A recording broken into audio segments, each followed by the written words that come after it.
record reflects an 87.8% alignment with the policy preferences of Donald J. Trump. As a Democrat, how can you, myself the Democrat, how can you claim to be representing my interests? And secondly, how can you claim to represent the interests of all your constituents in the 19th Congressional District with that kind of voting record in lockstep with President Trump?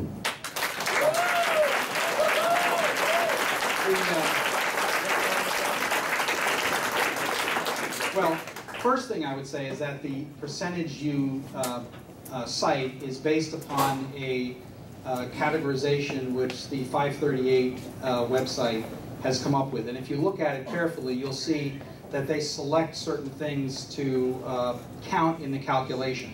For instance, they don't count any votes on amendments.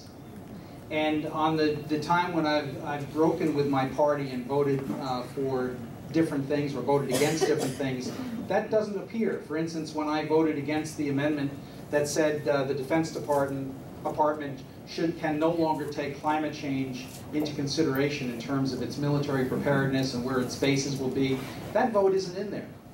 When there was a vote on whether to bar transgender people automatically from the military, that vote is not in there. I voted against that amendment with 24 other Republicans. So I would just tell you that my experience is you should never take an analysis that someone does like that without really going behind the veil and trying to figure out, well, what actually are they using to come up with the calculation? Because I would suggest to you that not all of these evaluations and percentages that you'll see are actually a true reflection of the reality.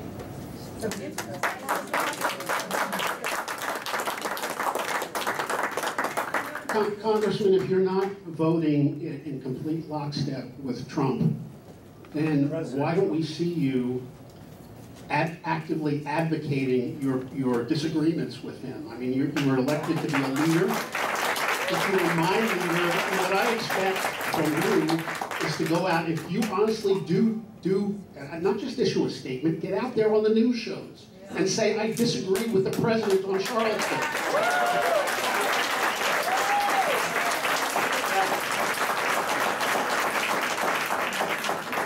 Oh, but if I could only get everything that I say and all my statements covered by the press. The fact is that not everything I would say and not everything I will do gets covered by the press. And one of the things that you learn in this process is that the media has stories that they're covering, and it's not necessarily something that you're talking about. So I would just. Yeah, why don't you use your website? Well, you will find all my statements on my website. You will find, for instance, the first immigration order that the president made very early in his administration, that I disagreed with that executive order that he issued. And I said that it was of dubious constitutionality and probably would be stricken by the courts. You know, that's just the way it is. But I don't agree with your characterization. And the other thing is that there are certain things the president has done that I agree with. I agree with the appointment of Neil Gorsuch to the Supreme Court. I think that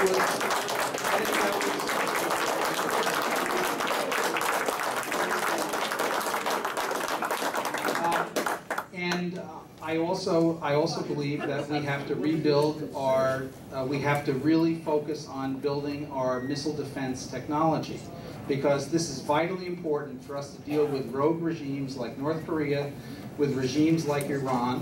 And I agree, for instance, that we have a strong relationship with the State of Israel. I am vehemently against the BDS movement. I don't believe the boycott sanctions movement against Israel is advisable. I think that they are a true ally of ours in that part of the world. And I think that we need to stand foursquare with them on these issues. So that's something that you'll see that I will agree with President Trump. It's just, look, when I ran last year, I said regardless of who was elected, Mrs. Clinton or Mr. Trump, I said if I agreed with them, I would support them. If I disagreed with them, I would not support them. That's the policy that I've continued with. May I just respectfully suggest the next time that you disagree with President Trump, try to get on a news program. A Republican disagreeing with President Trump would probably be there. I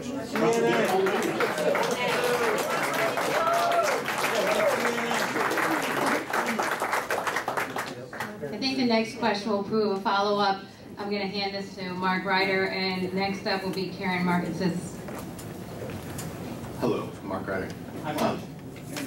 First, I think it would be a shame if we left this meeting and not acknowledge that there's many people suffering who have lost everything down in Texas. So I know, all of our thoughts and prayers are going. Mark, thank you for that. And I just want to tell you that we had a very, really philanthropically minded citizen out in Delaware County who arranged to have a tractor trailer full of bottled water that a company donated to him to take down, and I arranged with a fellow member of Congress in Louisiana, where they're getting a lot of the people coming in from Texas and also places in Louisiana. So we were able to facilitate bringing that bottled water to those folks down there. So anyone that can help through the Red Cross, they need money, and your thoughts and prayers for those people that have been so adversely affected. Really, thank you for bringing it up. So my question has to do with, you mentioned that you made a statement on Charlottesville.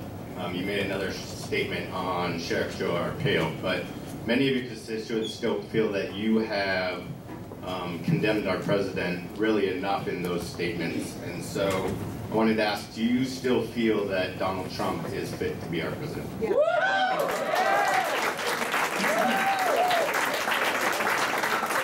I would simply point out that Donald Trump was elected president. Donald Trump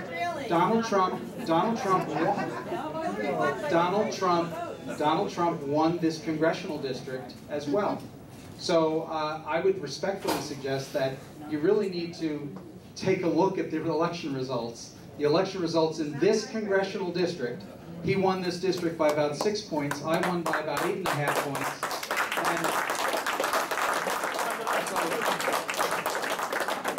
Nixon also won his election. And I would point out, sometimes the voters make a mistake. I mean, I ran against Elliot Spitzer, and 14 months later, he had to resign for doing things he shouldn't have been doing. So I would respectfully suggest they made a mistake that time.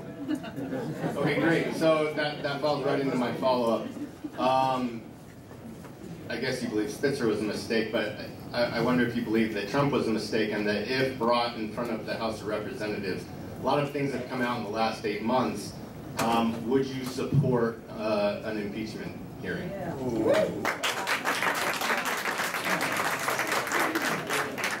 At the present time, certainly not. Wow.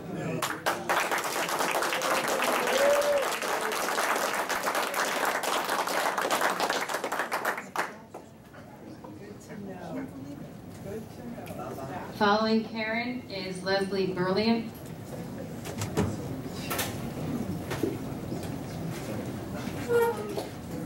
Actually, when I was coming here, I began to ponder what I would ask. I had so many questions.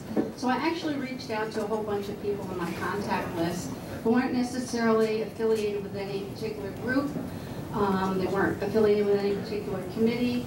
And just to get a general idea of what they would ask you. This is what I came up with.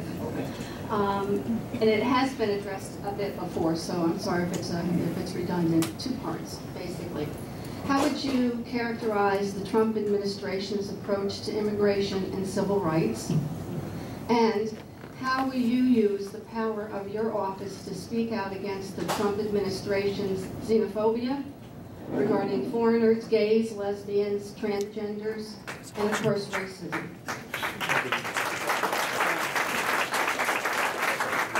Immigration. The thing that people in agriculture, and this is a very big agriculture district, talk to me the most about is not problems with the Department of Labor. It's not pesticide regulation. It's not even, if they're dairy farmers, it's the price of milk. You know what they talk to me the most about? The failure to have an adequate supply of labor, and the concern that many of their workers who are here have about the kind of atmosphere that they perceive out there. So one of the things that I have done, first I opposed the executive order that the President issued back in January. Second, though, I've co-sponsored legislation that would deal with the children who were brought here as children to the United States illegally. But those people have grown up in the United States, and I've sponsored legislation, I've been a co-sponsor of two pieces of legislation that would deal in an appropriate way with those folks by allowing them to stay in the country. They'd have to report, they'd have to do the things if they're getting an education or they go into the military. There'll be means by which they can stay in the country and work and go to school, etc. Because it's vitally important that we not toss these folks out, presuming that they haven't committed a crime. The second thing that I want to share with you is that back on the agricultural front, this is an issue that it doesn't matter if the farmer is an organic farmer or a regular conventional farmer, a dairy farmer, a fruit, crop, vegetable, all of them talk about labor. In September, there's going to be a legislative proposal that I anticipate supporting, that the chairman of the House Judiciary Committee is going to introduce, and that will create what's called an H-2C visa program. The H-2C visa program would say, if you're an agricultural worker in the United States and you're not here legally, that you can stay in the country, that there'll be certain requirements of your staying, which is, number one, you haven't committed a crime, but if you meet the criteria, and the vast majority of these people are skilled agricultural workers and they're really needed in this country, if you touch back in your country for a total of 45 days over a 3-year period, you have permission under the visa system to stay in the country. That's approximately 3 million people, agricultural workers, who are not legally in the country today, that we would permit to stay. And we would allow for up to 500,000 new agricultural visas to come into the country. So both my statements, my rhetoric, and the bills that I have supported indicated that I believe that we need to fix this immigration problem that we have. And the best way to do it would be to create a legal process for people to resolve their status so they can stay and work or get an education in the United States.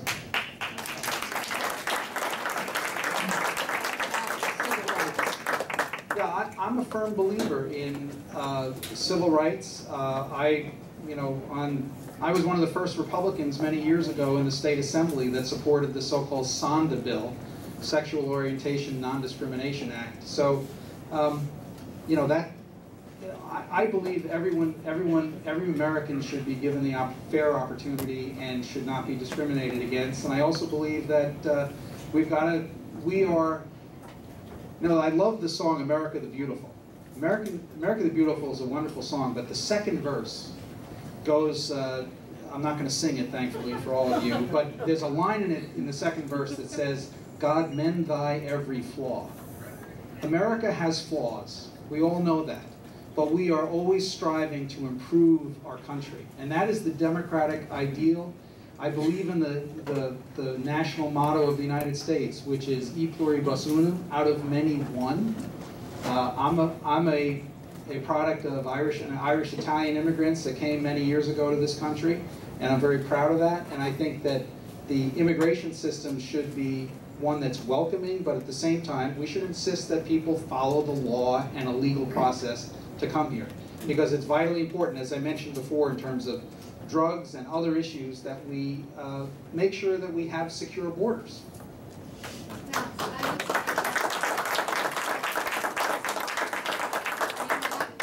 Something that Trump was doing, legislation? Yeah, that's the DACA. This is what happened. President Obama did an executive order allowing the dreamers, the people that came here as children, to stay in the country. Now, he did this after saying, I think the recorded times he said that he didn't have the power to do it was about 20 or 22 times. Then he did it after the November 2014 elections. It is now being litigated, and this is something that, frankly, there is a real question as to whether the president had the power to do that. I'm skeptical that he did, the way he did it, because he himself, up until the time he did it, said he didn't have the power. So that's why I'm co-sponsoring legislation to do it the way it should be done, which is to pass a law passed by the people's representatives to deal with this question. So that's the same issue as the DREAM Act. Following Leslie will be Regina. Hi, I'm Leslie Burley from Cooperstown. I think I might get the award for coming furthest. I don't know, Franklin or Cooperstown, I'm not sure which is... Cooperstown is further. I picked him up on the way. Oh, okay. Touche. So we've talked before, and I was glad to hear you talk about civility. However, you talked in your opening remarks about how we're watching different news, the left and the right. You know, right? The left is watching MSNBC, the right is watching Fox. The right is also reading Breitbart. And Breitbart has been the linchpin of the alt-right, and they have given ideas and language and safe harbor to white supremacists and racists. And when Steve Bannon left the White House, his first meeting was with the Mercers, who you know, because they give you money. And I want to know, if you're really serious about this, if you're really serious about civility, and you're really serious about elevating the conversation and taking hate out of the equation, are you willing to say you will not take money from people who fund things like Breitbart that elevate hate speech?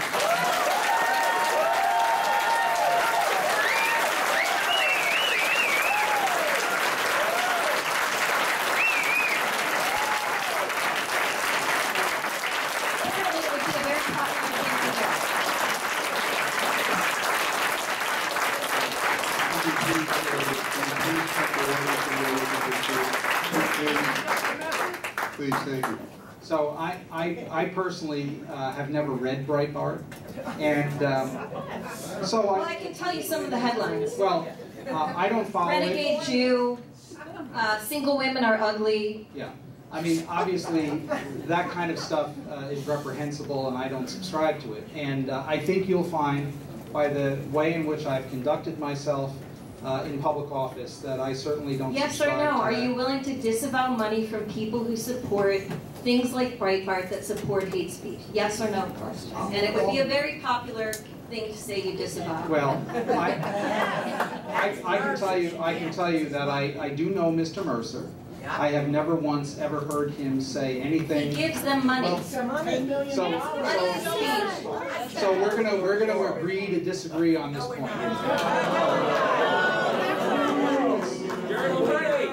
We're gonna agree to disagree on this point. And you know, look. You know, please. So we're going to agree to disagree, but I do. I don't agree. Okay. There we go.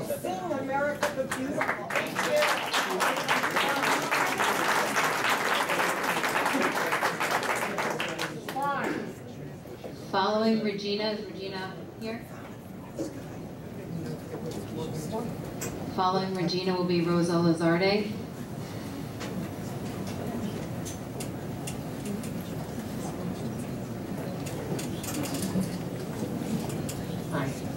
You seem to have a bit more of a lightweight question, but what do you plan to do about proposed budget cuts to social services, the EPA, National Park Services, consumer protection, things like this?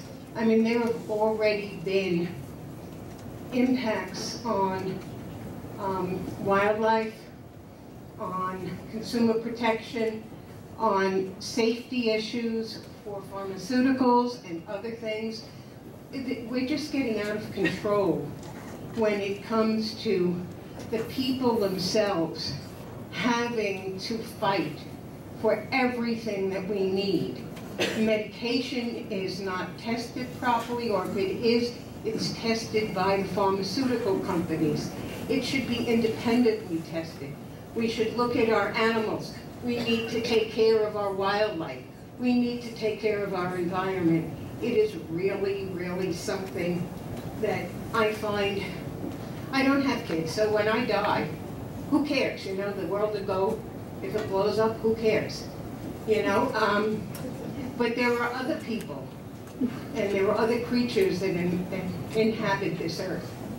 And I was raised as a Catholic and a Christian with respect for nature, with respect for the environment, with respect for all living creatures. So I think that is something that we need to look at and be the leaders in the world, which we were, through Humane Society and SPCA and other organizations. Well, thank you for the question. Here, I think you'll find that the vast majority of the cuts that were proposed by the Trump administration that we have either already rejected or will soon reject in appropriations bills. And so I think most of your concerns will have been addressed in that regard. I was up in the doing the Appalachian Trail today. I'm a big sponsor of the Land and Water Conservation Fund, and that's why those groups were very appreciative of the fact that I have been either a sponsor or a co-sponsor of many pieces of legislation that address the very things that you're concerned about. But let's also, here's another issue that we have to face as a country, and this is, you know, we live in this kind of 10-second attention span society, what I call Kardashianized, where people know more about what the Kardashians are doing than knowing what is actually going on in our country. And we are now in a situation where the national debt is $19 trillion. It is on the trend to go to $29 trillion in just 10 years. Now, what will happen if we go to $29 trillion, the third largest item in the federal budget after Medicare and Social Security, will be interest on the debt. That will be a catastrophic situation that all of us will have to deal with. And we are basically imposing this debt and this burden on our children and grandchildren. And Tax the rich! And it's...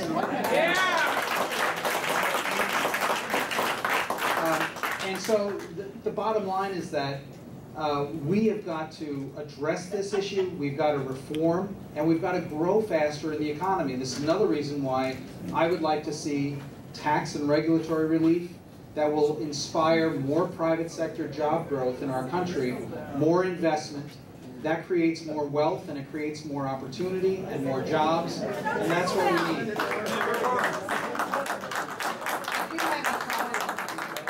I mean, part of the other part of my question was, well, federal workers are also a part of the workforce. You lay them off, you're going to have an increase in unemployment. That's one thing. But will you vote to increase the debt ceiling, or will you shut down the government? No, I've stated any number of occasions that I would vote to increase the debt ceiling, and it's important for people to understand what exactly that is.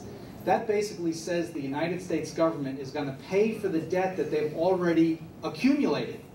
It doesn't mean that you're accumulating new debt. It means that the $19 trillion that we have today in our national debt, which is the equivalent of about $60,000 for every man, woman, and child in the United States, and about $120,000 for every taxpayer in the United States.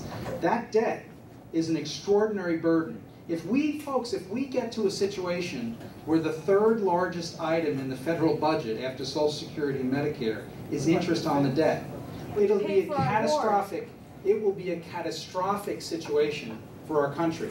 It will restrict capital and investment to small business. It will make it much more difficult for us to fund programs that many of us would like to see funded, and it will make the future much more dangerous and much more difficult for our children and grandchildren. So that's really something that, this is something that, you know, virtually no one pays attention to.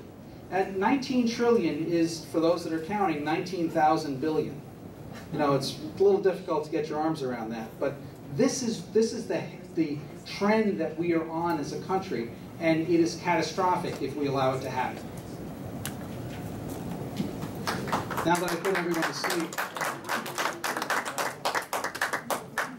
Following Rosa, we are watching our time, trying to get in as many questions as possible, as Kathy Adden, and then Tim Hunter.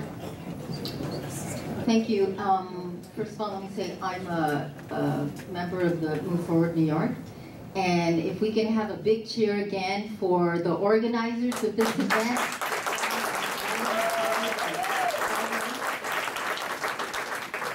Congressman, this will refer back to some mention of the Dreamers Act. Yeah. I might have to amend my question a bit, but as a Mexican American and a member of the Latino community, I strongly support the DREAM Act of 2017. And the young people protected by this bill are contributors to our economy, veterans of the military, academic standouts in our universities, and leaders in our communities. Among these protected in this bill are recipients of DACA, the Deferred Action for Childhood Arrivals, a program that has benefited over 800,000 young people. DACA has ensured that recipients are able to live their lives free of fear and anxiety that they will be deported at any time to a country they do not know, and they will be separated from their families. In your introductory remarks, you mentioned we want the best for our children. We believe immigrant youth deserve continued protection and a path to citizenship. You also just mentioned that you are co-sponsoring a bill. 2 bills. 2 bills. It's not on your website. I checked. Sure. Well, if it could be up front and center, because that type of information is what we want to see, and I salute the colleague before who asked for more transparency. I would agree fully that we need increased transparency to push for accountability. And I want to ask, you said you support the DACA program. Yes, I want to make sure. If you can provide specifics of these 2 co-sponsorship bills, and also what immigrant constituency advocacy groups you've consulted for this. Who are you working with? You're working with farmers, agricultural companies, and if you don't have advocates working with you, I volunteer right now to help you out, and I'm sure there's other peers who will help out as well. Well, Kathy, thank you, and thank you for your letters. I remember. It's Rosa. Oh, I'm sorry, Rosa. First, I've met with a number of immigrant advocates who've been in my office in Washington, and I've met with folks here in Kingston. Also, I would point out to folks, and this is just parenthetically an advertisement of our casework, we have helped many, many people resolve their immigration status or resolve their visa status, and also help them attain their citizenship status here in the United States. I was privileged just 2 weeks ago to speak at a naturalization ceremony in Albany that one of the federal judges invited me to speak at. There were 55 new citizens, and I can tell you, and Mary Frances will tell you that when I got home, I said how completely invigorating and inspiring it was to see these new citizens coming up and getting their paper and getting their certificate and taking a photo with us, with their kids. And that, it gives you hope and confidence and inspiration about our future as Americans. So happy, Rosa, to talk to you some more about the specifics of the 2 bills. Okay, the 2 bills, one is sponsored by Mike Hoffman from Colorado. It's a bipartisan bill. Another is sponsored by Carlos Cabello from Florida, another bipartisan bill. And one would simply allow those folks to stay in the country, presuming they give them privilege to work and get an education, etc. Another was, the Cabello bill is more encompassing, where it would say, it would give you specific steps if you want to go in the military or if you have a job, where you can basically, in the future, become a citizen. But in order to become a citizen, you got to get online behind everyone else who's already online to become a citizen. So that's a vitally important thing. We have to respect the rule of law in our immigration process, and that's something that has been missing in a lot of this discussion. So I would encourage you, the fellow standing back by the Coke machine, Jeff Bishop on my staff, Washington. He does a lot of work and is very conversant on those two bills, and he can give you the bill numbers, etc., that you can follow up with us. All right, Bill, raise your hand. Jeff. Jeff, sorry. Okay. See, it's not just me that does that. That was a thank you. I'll try to be shorter so we can get more questions here. Hello, Congressman. I'm Kathy Aiden. I remember your letters. Okay. You voted for a health care bill that was estimated by the CBO to cost $24 million to lose insurance over the next decade, and tens of thousands in our district to lose insurance as well. The bill weakens pre-existing conditions, which you promised to safeguard to one seriously ill constituent. Do you now regret your vote for a bill that even President Trump called mean? Woo! First, let me say I don't agree with CBO's analysis on this topic. For instance, okay, CBO, for instance, when the ACA was enacted, said that by this time in 2017 there'd be 23 or 22 million people on the exchanges. There are between 8 and 9 million people on the exchanges. So their estimates were wildly off on that.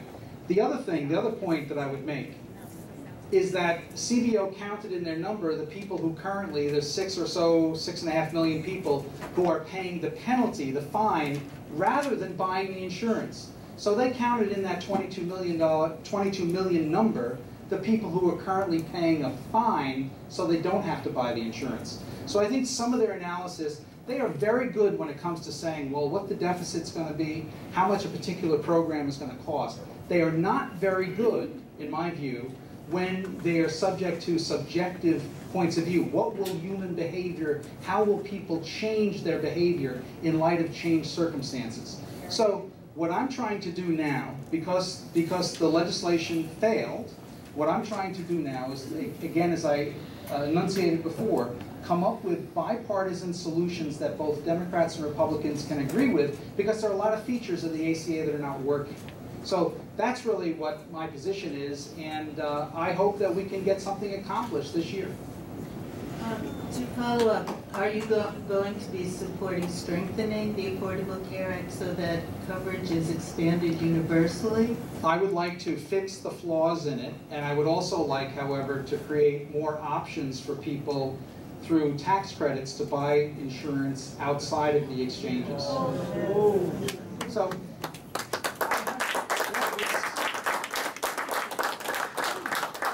that's what I would like. But there are some good things, as I said before, about it.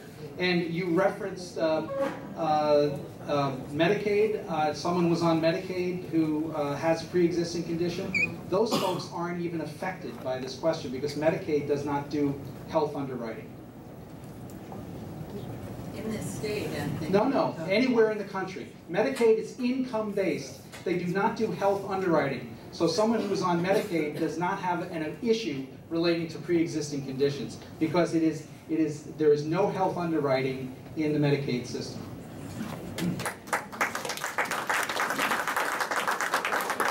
Just a quick moment before Tim asks his question. There was a set of lost keys found, so if you can't get home later. I think that's my card. I might raffle them off then. And then Misha Tyler will follow Tim. Congressman Faso, thank you very much for taking this. Good evening. 3 years ago, my wife had breast cancer, and we had to fight. The free market is not very kind. We had to fight our insurance company, 7 lawyers from the New York State Department of Financial Services, and New York State Attorney General's office to get the coverage that she was just entitled to.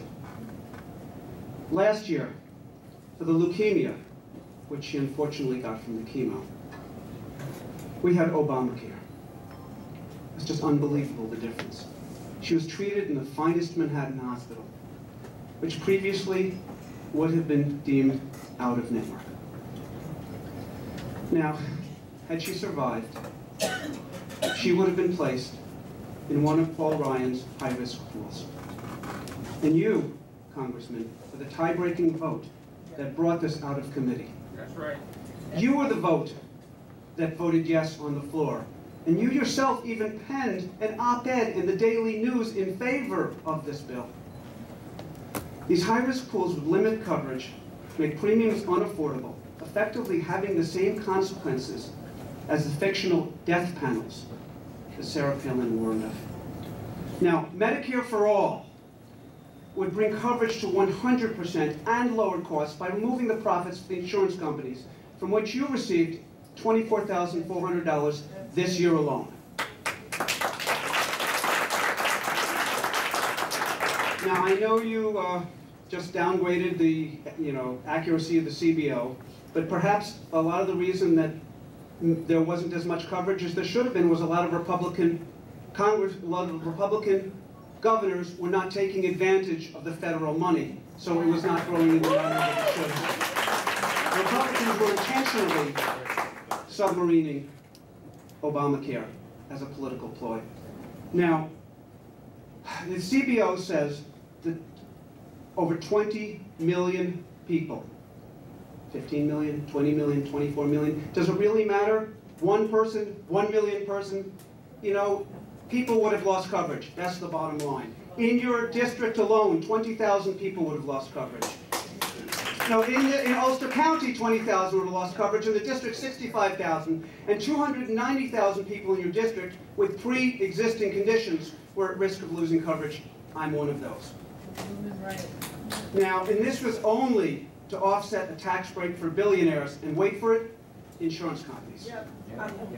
Now, knowing this, how is it that the decent thing to do?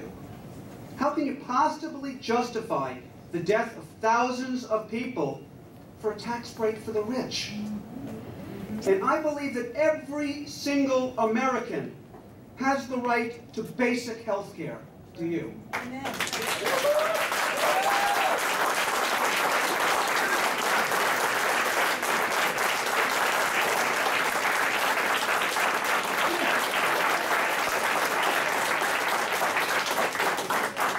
First, let me say I'm sorry for your loss.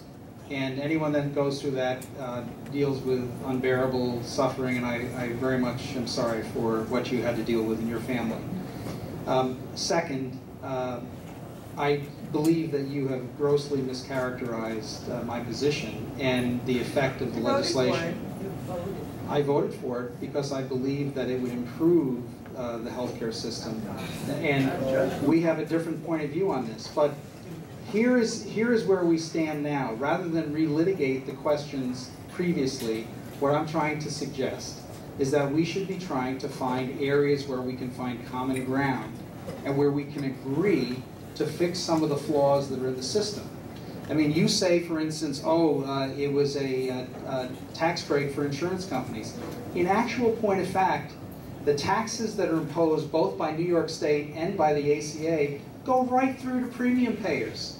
There's no free lunch, folks. Those taxes don't affect insurance companies. They go right to the premiums that people pay. And here's what the problem was. Rather than trying to fix the system that 45 million people didn't have coverage, whether they didn't have employer-provided coverage or they simply didn't have it because they were poor, they could have been eligible for Medicaid. Rather than doing that, instead, what the ACA did is they changed the system for the 170 million people that have employer-provided coverage. And that's why we have this conflict on this topic. Because, and again, the political lie of the year in 2013, if you like your health care plan, you can keep it. It turned out not to be true. It turned out not to be true. Can I agree with you on that? Give you a specific? Sure. We were not able to keep our doctor. The wonderful doctor that we had in Kingston, Dr. Samira Kara, who performed my wife's mastectomy, was kicked off of MVP healthcare because she was victorious too many times at getting coverage for her patients. So they denied her as a provider. She had to go up to Columbia County. Now, do you know that MVP healthcare delayed my wife's mastectomy by weeks and weeks while they played this out? It's just the free market is not kind. And you keep referring, here's, by the way, the op-ed in the New York Times from Representatives Gottheimer and Tom Reed of the Problem Solvers. Right. Which I do want to say, I would congratulate you for a deft political move, I would say, cynically, but realistically, we do need to all work together. However, there are 4 steps in this op-ed in the New York Times from the chairs of your committee. 4 steps to fixing the problems with Obamacare. Not replacing Obamacare, not repealing Obamacare, but fixing the problems with it, making it better. So at this point, can you commit to us that you have, since you were the poster child for Obamacare, have you 180 degrees changed your position and you're willing to keep Obamacare and just make it better? Here's what I'm trying to do. I'm trying to keep what works and fix what doesn't. And that's really quite simple. Now. Yeah, that's exactly. So you're telling me you have changed your position? No, what I'm telling you is that we have to accommodate to the changed circumstances. It's apparent the public doesn't want us to be arguing back and forth on philosophy on this topic. What the Democrats say and what the Republicans say and what the different philosophies are, most of the public has tuned a lot of that out. What they want us to do is try to come together, get Democrats and Republicans in the room and find areas where we can agree and find areas where we can move the healthcare system forward in a productive way. And I view that as my responsibility as a legislator. You know, you don't get everything you want in life, and you certainly don't get it in the legislative process. But I do think if we in good faith sit together and talk these things through, we can come up with resolutions to these problems. And I greatly sympathize for what happened in your wife's specific situation. I really empathize with what you're saying, and I believe, I respect the sincerity and the way you represent your point of view on this. And I hope we can work together as Democrats and Republicans to fix the problem. Now, we're past time, and we'd like to take, we're past time, and we'd like to take 2 more questions before closing, as we promised we would. I'm sorry, I just have to say, that won't happen unless you acknowledge that health care is a right, not a privilege. Okay? So we're gonna recognize 2 more people. Good evening, Congressman Faso. My name is Misha Tyler, and I actually met with you back in February. I don't know if you remember or not. I do. I actually want to take us back to the basics here. And so first I want to say thank you for being here tonight. It takes a lot to come out and be with constituents and face a lot of people who may have different opinions. My question is really about good governance. Specifically, the principles of openness, transparency, and accountability. Openness and transparency being necessary to hold public officials accountable. My question specifically is, do you feel that a public official, an elected official, that makes themselves unavailable or inaccessible to the public is abdicating their duties to uphold these principles? Yeah, and what I've done with almost 400 meetings around my district, with a televised live TV town hall, I've made myself accessible. I talk to constituents all the time. I go to events all the time. I sincerely want to hear from people's point of view, regardless of how rude or extreme they might be. So if I could do a follow-up just quickly, I actually have met many people who have called your office, DC, Kingston, Kinderhook, and they cannot get a hold of anyone. And we actually give accolades to your staff because they are very polite when we are able to make contact to go inside.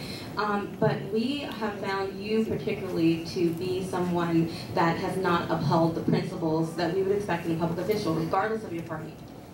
Well, I just respectfully disagree. And I note that you're from Citizen Action. I've met with Citizen Action in my office. The fact that Citizen Action vocally and avidly opposed my election last year didn't matter to me. I met with your organization. I'll continue to meet with people. It is not just meeting with people you agree with. It's meeting and talking to people that you may not agree with. And so I'm happy that we have this opportunity tonight to do just that. Well, I will actually allow other people to come up and get some more questions in. So Thank you very much. Thank you. Our final question will be from Sue Sullivan.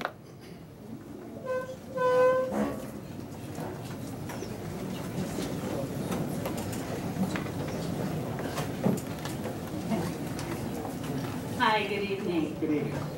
I'm from the town of Platicille. I just want to say that I graduated from Cooperstown High School, so I know where that is. And it's farther than Franklin. Since January, I've traveled this district, and I've spoken to Republicans and Democrats alike, because that is not important to me. What is important to me is people. The #1 issue that I hear over and over is the need for jobs and hope for the future. Yesterday, the president launched his most recent publicity campaign, tax reform. There are no details except the goal of slashing corporate tax rates from 35% to 15%. Months of private negotiations between Trump's staff and congressional representatives have resulted in zero legislation. Economists agree that there is scant evidence that cutting the tax rate stimulates more investments, boosts wages, and creates jobs. There's widespread recognition that those tax cuts boost corporate profits and benefit the wealthiest Americans. Your constituents are hurting right now, and action is needed. Here's my question. When are you going to stand up for the interests of the 19th District, calling to task the hurtful sound bites that are dividing our country? What specifically do you propose, with substance please, that would serve the 19th Congressional District most successfully in terms of tax reform? So, there's a reason why tax reform hasn't been accomplished since 1986. It's really difficult. And every single provision in the tax code has defenders. Every single provision in the tax code will be very strongly fought for by those that benefit from it. And so what we've got to do is, the president's proposal, you're right, he hasn't introduced legislation, and that's a problem. It is going to come out of the Congress. But the reduction of the corporate tax rate to 15%, I can tell you, is not, in my view, feasible. If we could get it in the mid-20s range, it would be much more likely to happen. But I do think it's important. Another thing that I think is important, and you asked specifically about this district, I'm going to keep fighting to end the New York Medicaid mandate on the local property taxpayers. If you add up what the taxpayers, the property taxpayers, pay in the 57 counties outside of New York City, if you add that up, it's about $2.3 billion. That amount is more than the local taxpayers pay for Medicaid costs in the 49 other states combined. This was the single worst thing that Nelson Rockefeller did as governor, imposing this burden on local homeowners, local business property taxpayers. It is driving jobs and businesses out of our state. And I can tell you, again, as I said before, the two things that people say the most about our state is that their kids and grandchildren can't find jobs here, and their property taxes are too high, and when they retire, they're getting the heck out of here. This is something, this Medicaid mandate, many people have just become inured to it. And you know, some of the opponents that the governor rousted about said, oh, well, this will mean you're going to cut Medicaid services for people. Well, here's what the General Accounting Office, the Comptroller General of the United States, an Obama appointee, who, by the way, is a really good guy. We had him in the Budget Committee. And he told us 15% of Medicaid payments are inappropriate, either fraudulent or mistakenly made. 15%. In New York State, that's $9 billion. $9 billion. My proposal would end the $2.3 billion that is imposed on the county property taxes. That's $40 million that comes out of the property taxpayers in Ulster County. It's almost half of what the county legislature and the county executive have to raise in real estate taxes from people who live in Ulster County. In Otsego County, Cooperstown, where you grew up, 91% of the tax burden goes to pay for mandated Medicaid costs. It's an outrage, and it does not make any sense that we put this burden on homeowners. This is what's killing New York. It's what's killing upstate New York. We are losing population. Every single county in this district has lost population in the last 5 years, the last 10 years, the last 20 years. We are being depopulated in upstate New York because the burden on businesses, the burden on homeowners, the burden on jobs is too much. People are fleeing voting with their feet. What more evidence do we need that we've got to fix this? So those are the things that I stand for. Those are the things that I believe. And you know, when I ran, it's a quaint topic. I read the Medicaid law. I read the Medicaid law, and the Medicaid law says the state can impose this burden on localities, but only Rockefeller, and for the last 51 years, only Albany has done it the way Albany did it. Think of it, folks. We pay more in local property taxes to support state Medicaid costs than the 49 other states combined local taxpayers. It's crazy, it's obscene, and I'm going to keep fighting to change it.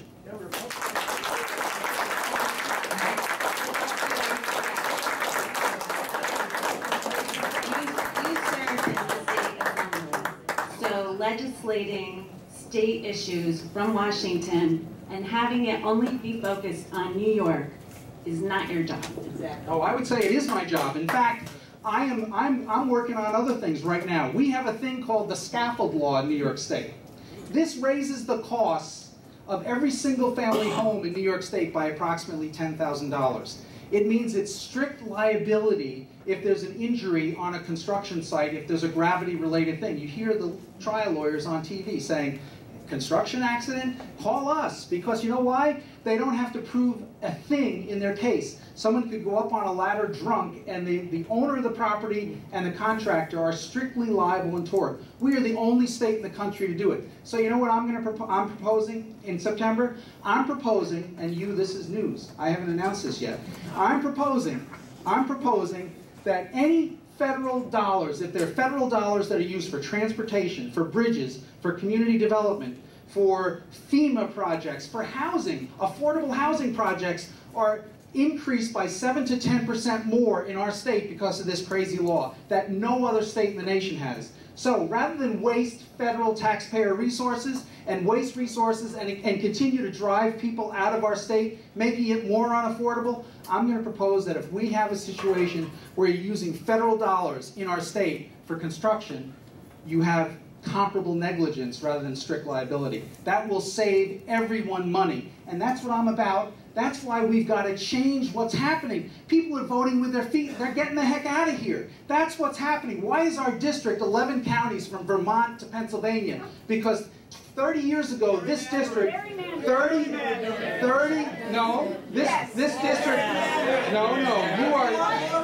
you are utterly uninformed in that regard.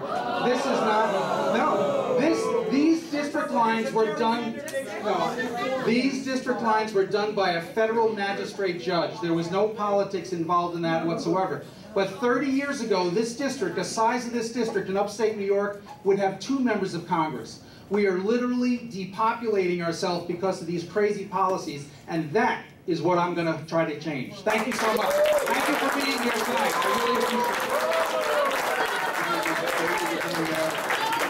Congressman will meet with the press after the meeting. Thank you for coming in. Again, thank you for everybody. We really wanted to make sure you had an opportunity to ask questions tonight. I hope that you feel that you had that opportunity.